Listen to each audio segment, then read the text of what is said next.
Hello student, সবাইকে আমার channel আর্টিসান্স একাডেমিতে আমি আরেকবার স্বাগত জানাচ্ছি। তো স্টুডেন্ট, আজকে আমরা যে টপিকটা নিয়ে কথা বলবো, যেটা খুবই ইম্পর্ট্যান্ট টপিক, কিসের জন্য না এই ইলেকট্রনিক কনফিগারেশনের জন্য, সেটা হচ্ছে আববাও প্রিন্সিপাল। তো এই আববাও প্রিন্সিপাল জিনিসটা কি, এরকম একটা কোশ্চেন এক বছর নিটে এসেও ছিল। কীরকম কোশ্চেন না, এই আববাও এমন একটা প্রিন্সিপালের নাম বলে যেটা কোনো বিজ্ঞানীর নাম অনুসারে নয় বা নামাঙ্কিত নয়, সেটা হচ্ছে কি না আববাও প্রিন্সিপাল। তাহলে আববাও প্রিন্সিপাল, এই আববাও শব্দটি কি না, একটা হচ্ছে কোনো বিজ্ঞানীর নাম নয়, এটা হচ্ছে একটা জার্মানি শব্দ। কি বললাম, এটা একটা জার্মানি শব্দ, অবশ্যই খাতাতে নোট করে নাও, এটা একটা জার্মানি শব্দ। ওকে, তো এই আববাও প্রিন্সিপালের কাজ কি না, এই আববাও প্রিন্সিপালের কাজ হলো যে অরবিটালের মধ্যে, এই যে অরবিটালগুলো হয়, সেই অরবিটালের মধ্যে কোনখানে ইলেকট্রন প্রবেশ করবে। প্রথমে অরবিটালের মধ্যে কোনখানে ইলেকট্রন প্রবেশ করবে, অর্থাৎ গিয়ে আমাদের অরবিটালে কী কী আছে না, এস পি ডি এফ। তো এই এস পি ডি এফের মধ্যে কোনখানে ইলেকট্রন প্রথমে ঢুকবে, তারপরে কোনখানে ঢুকবে, তারপরে কোনখানে ঢুকবে, এটা নিয়ে অনেকের কনফিউশন আছে। এই যে 1s 2s 2p এরকম, তো এটাইকে বলে না এই আববাও প্রিন্সিপাল, এটা নিয়ে কি করে বিশ্লেষণ করে। তো এই আববাও প্রিন্সিপাল কিসের উপর নির্ভর করে, তো আববাও প্রিন্সিপাল ফার্স্টলি তোমরা বলতে পারো যে এনার্জি অফ অরবিটাল। কিসের উপর না, energy of orbital, energy of orbitals. Or বলতে পারো কি না subshell, subshell, energy of orbital or সাবসেলের উপর কী করে না এই আববাও প্রিন্সিপাল ডিপেন্ড করে। 2 নাম্বার তোমরা কি বলতে পারো না, 2 নাম্বার বলতে পারো যে ইলেকট্রন ফার্স্ট। তাহলে কি ইলেকট্রন ফার্স্ট অকুপাইড, মানে কী হবে, ভর্তি হবে। কোনখানে ভর্তি হবে না লোয়ার এনার্জি। কী বললাম, লোয়ার এনার্জি। এটা তো সকলেই জানো যে লোয়ার এনার্জি কি অরবিটাল। এটা বিভিন্ন ফিজিক্সের ক্ষেত্রেও বলা হয় যে যেসব মলিকিউলস বা যে কোনো পদার্থ কি না তার লোয়ার এনার্জিতে থাকতে পছন্দ করে, কারণ লোয়ার এনার্জিতে সে নিজেকে কীভাবে না স্টেবল ভাবে। বুঝতে পারলে তো, লোয়ার এনার্জিতে সব প্রত্যেকেই, মানে এই পৃথিবীতে যা কিছু সবাই কি না স্টেবল।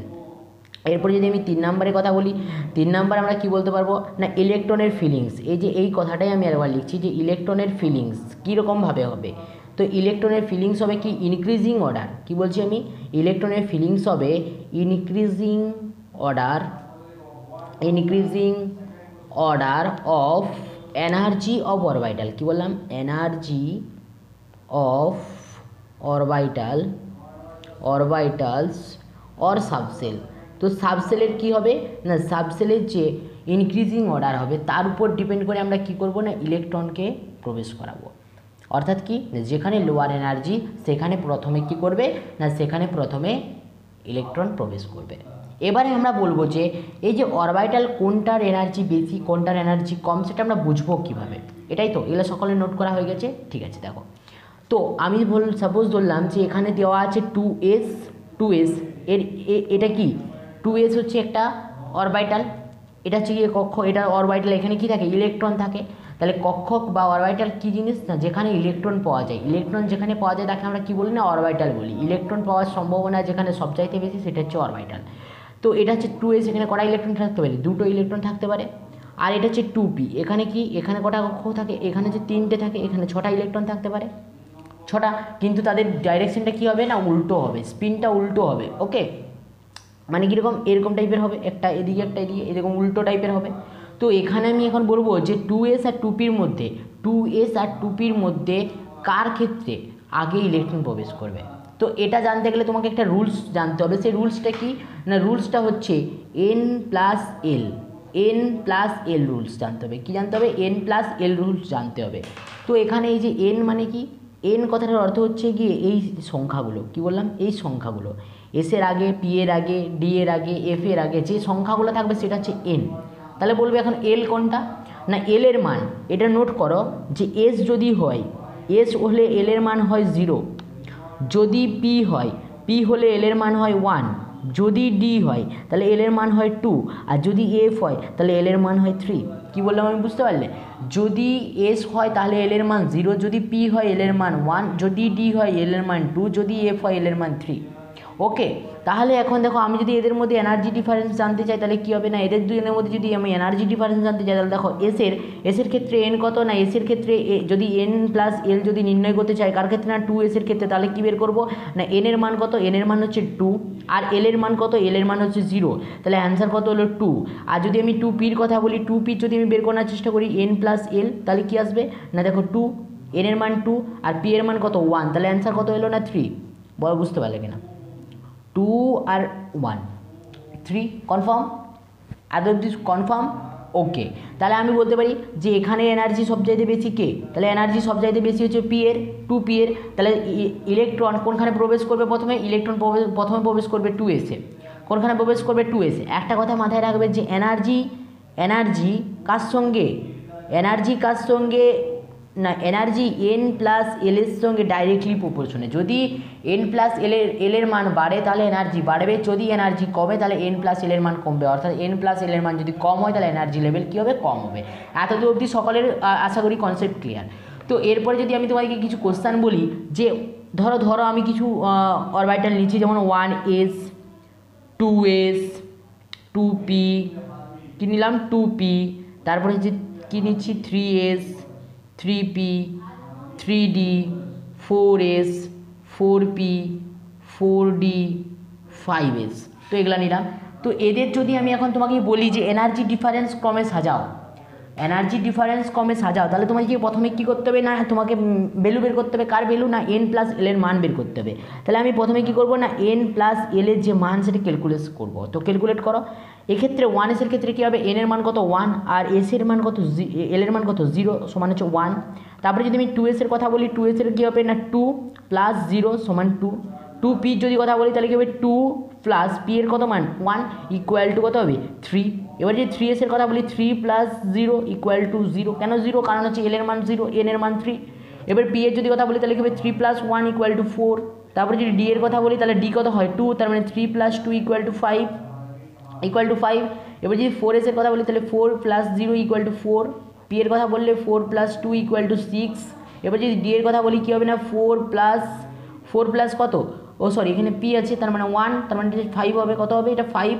এর 4 প্লাস ডি সমান কত হবে 1 2 ইকুয়াল টু 6, আর এখানে 5 প্লাস 0 ইকুয়াল টু 5। এরপরে দেখো এরপরে কোশ্চেন আসবে, তাহলে আমরা ক্রম কীভাবে সাজাবো, ক্রম কিভাবে সাজাবো, দেখো এখানে প্রথমেই চলে আসছে কে না 1s, তাহলে 1s এর সব থেকে কী হবে লো হবে, এনার্জি লেভেল সবচাইতে কী হবে লো হবে, কার এখানে প্রথমে প্রবেশ করবে। আমি তোমাকে কি বলেছি যে ইনক্রিজিং অর্ডারে সাজাতে, তার মানে ছোটো থেকে বড়ো হিসাবে সাজাতে বলেছি।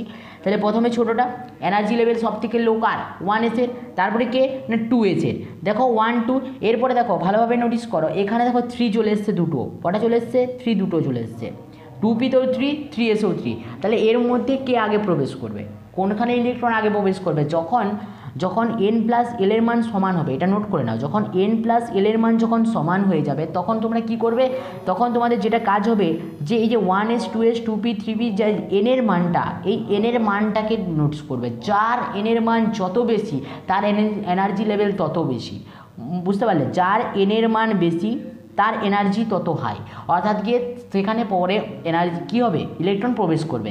তার মানে দেখো এখানে 2 এখানে 3, তার মানে 2তে আগে প্রবেশ করবে, তাহলে 2p, তারপর কোথায় প্রবেশ করবে 3s, এবারে 4 দেখো এখানে 3pতে 4 আছে 4s এ 4 আছে, তাহলে কী হবে আগে কোনখানে বললাম যেটা কম আছে, তাহলে 3p, তারপরে কী আসবে 4s, এবারে 5 দেখো কটা আছে 3টে আছে, প্রথমে কি 3 তারপরে 4 তারপরে 5, তাহলে 3d তারপরে কি 4p তারপরে কি 5s, এরপরে তারপরে কিসে প্রবেশ করবে না 4dতে, বলো বুঝতে পারলে কি না, তারপরে 4dতে প্রবেশ করবে। এটা ছিল কি না ইলেকট্রনের যে ইলেকট্রন যে প্রবেশ করবে তার কি ক্রমটা, মানে আমি বলতে পারি যে 1s 2s এর ক্রমে সাজালাম, মানে যে এনার্জির ইনক্রিজিং অর্ডার সাজালাম, ইনক্রিজিং অর্ডার বলতে কি ছোটো থেকে বড়ো হিসাবে আমরা কী করলাম সাজালাম।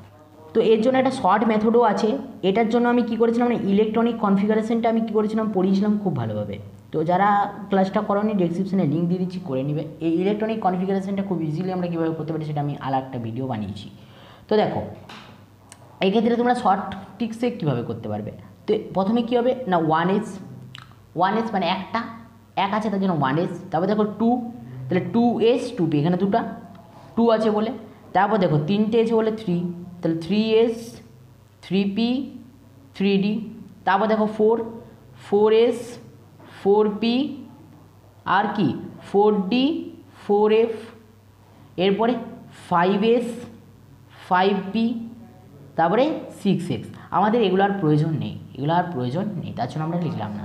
তো এরপরে দেখো ইলেকট্রন সবার আগে কোনখানে প্রবেশ করবে, প্রথমে 1s, তারপরে কি এইভাবে রিটার্ন যাবে, এইভাবে রিটার্ন গেল, তারপরে 2s এ দিয়ে এলো, তারপরে কি না আবার এইভাবে রিটার্ন গেলো, তারপর প্রথমে 2p, তারপরে 3s, তারপরে আবার রিটার্ন গেলো, তারপর কোনখানে 3p 4s, তারপরে 3p 4s, তারপরে কোনখানে যাবে না, তারপরে যাবে 3d 4p 5s, তারপরে কি না 4d 4p 6x। বলো বুঝতে পারলে কি না? এইভাবে কি করবে না ইলেকট্রন কী হবে, ফুলফিল হবে, এইভাবে ইলেকট্রন ফুলফিল হবে। দেখো এইভাবে আমরা ক্রমটা সাজিয়েছি, এটার সঙ্গে দেখো তুলনা করো, 1s, তারপর 2s, তারপর দেখো 2p, তারপর দেখো 3s, তারপর দেখো 3p, তারপর দেখো 4s, তারপর দেখো 3d, তারপর দেখো 4p, তারপর দেখো 5s, তারপর দেখো 4d, দেখো 4d। এইভাবে কি করছি না, এটা তো চলতে থাকবে, এখানে তো কি না আমরা এখানে ক্রমটা লিখতে বলেছিলাম ওগুলা, তার জন্য আমরা লিখলাম, এটা চলতেই থাকবে, এর কোনো শেষ নেই। তো এর মধ্যেও কি না, এর মধ্যেও কিছু এক্সেপশন আছে, সেই এক্সেপশনগুলো কী দেখো আমি বলছি কথা, এর মধ্যেও কিছু কী আছে না এক্সেপশন আছে, এক্সেপশনের কথা আমরা বলবো। এখানে সব জিনিসেরই জানো তো একটা করে এক্সেপশন থাকেই, ব্যতিক্রম যেগুলোকে আমরা বলি, তো সেগুলোতে থাকেই। আমি যদি হাইড্রোজেন অ্যাটমের কথা বলি, কার কথা বলবো, হাইড্রোজেন অ্যাটমের কথা বলি, বা He প্লাসের কথা বলি, বা Li প্লাসের কথা বলি, তো এরা কি, এরা হচ্ছে এইগুলাকে সব তুমি বোর মডেলে দেখতে পাবে, এরা কি না এরা আছে সিঙ্গেল ইলেকট্রন সিস্টেম, এগুলো প্রত্যেকে কি না সিঙ্গেল ইলেকট্রন সিস্টেম, কি সিস্টেম, সিঙ্গেল ইলেকট্রন সিস্টেম। বলো বুঝতে পারলে কিনা, এগুলো সবই হচ্ছে সিঙ্গেল ইলেকট্রন সিস্টেম। এরা কি করে না, এরা আব্বাউ প্রিন্সিপাল মেনে চলে না, এরা কি করে না আব্বাউ প্রিন্সিপালের যে মেথডটা আছে অর্থাৎ কি n+l, এটা কি করে না ফলো করে না। এরা তাহলে কি ফলো করে, এরা এনকে শুধু ফলো করে, অর্থাৎ এদের এনার্জি কার উপর ডিপেন্ড করে, এদের এনার্জি ডিপেন্ড করে একমাত্র এনের উপর। এনার্জি এন যদি বড় হয় তাহলে এনার্জি কী হবে, বাড়বে, আর যদি এন ছোট হয় তাহলে এনার্জি কী হবে, ছোট হবে। এর ভ্যালুর উপর এরা ডিপেন্ড করে না, এটা ছিল এদের মধ্যে এক্সেপশন। বলো সকলে কনফার্ম বুঝতে পেরেছো আব্বাউ প্রিন্সিপাল জিনিসটা কি? তো আশা করি সকলে বুঝতে পেরেছো। যারা ইলেকট্রন কনফিগারেশন এখনও জানোনি তাদের অবশ্যই ভিডিও ডেসক্রিপশনে আমি লিঙ্ক দিয়ে দিচ্ছি, গিয়ে করে নেবে।